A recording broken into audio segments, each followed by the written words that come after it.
system does the school use for assessments and data based on decision making?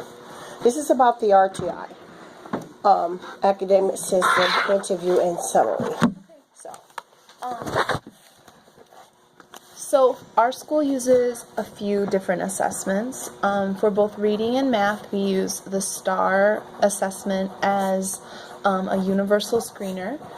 We don't have great measures in progress for progress monitoring, but STAR can be used in that way.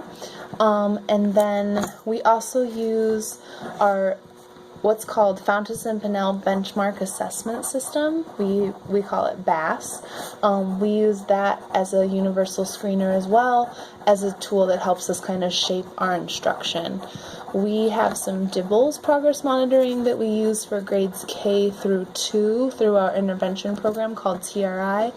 And then we have built-in progress monitoring into our curriculum called corrective reading that we use for 3rd through 8th grade.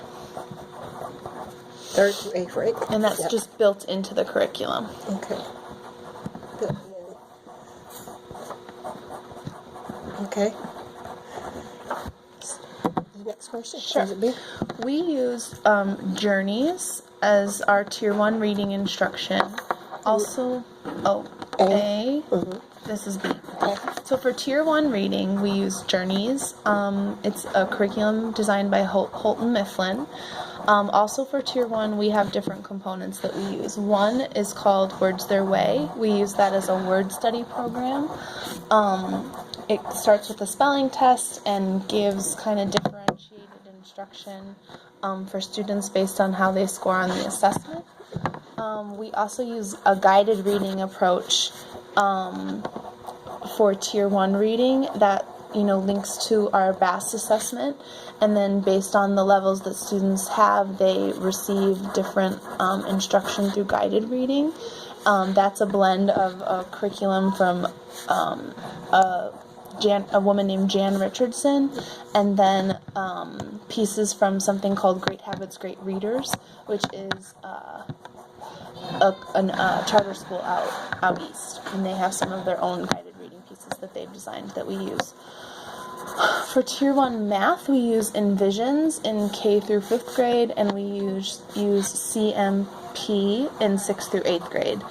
Most students do experience similar curriculum, although we have, I'm now on A again, although we do have a lot of differentiation built into Words Their Way, guided reading, and our small group math.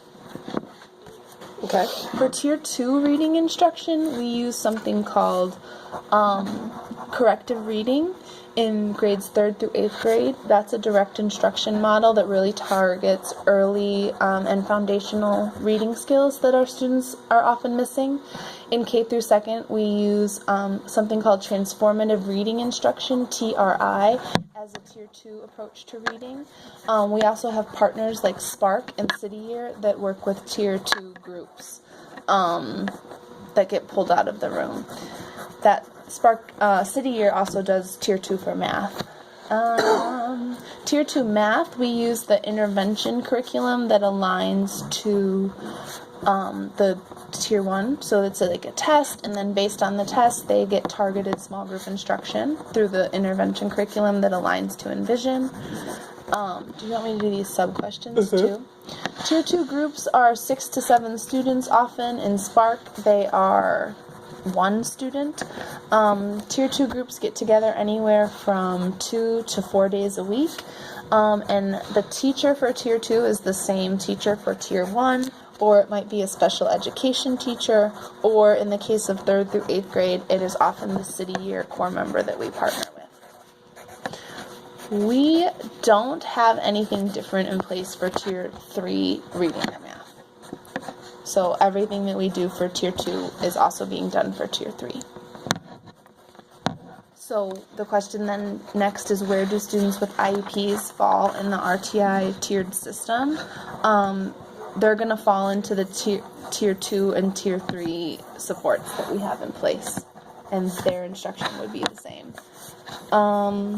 The question now is, are students with disabilities receiving MTSS intervention with the RTI system. I don't know what MTSSS is, so I can't answer that. Who is administering these interventions for students with IEPs? That could be it's a balance. It just depends on the classroom, but the gen ed teacher does. What was that question? I'm sorry. Who is administering these Okay. interventions? Am I going too fast? No, because I'm just writing the basics And you're down and I'm recording. recording. Okay. For students with IEPs, they might get an intervention from the gen ed teacher. They might get an intervention from the special education teacher. Oftentimes, it's not from an aide, though. No, it's not from a para. Interventions are chosen. Are these interventions linked to IEP goals? Are interventions aligned to the Common Core? Interventions are aligned to the Common Core, often the reading foundational skill standards, or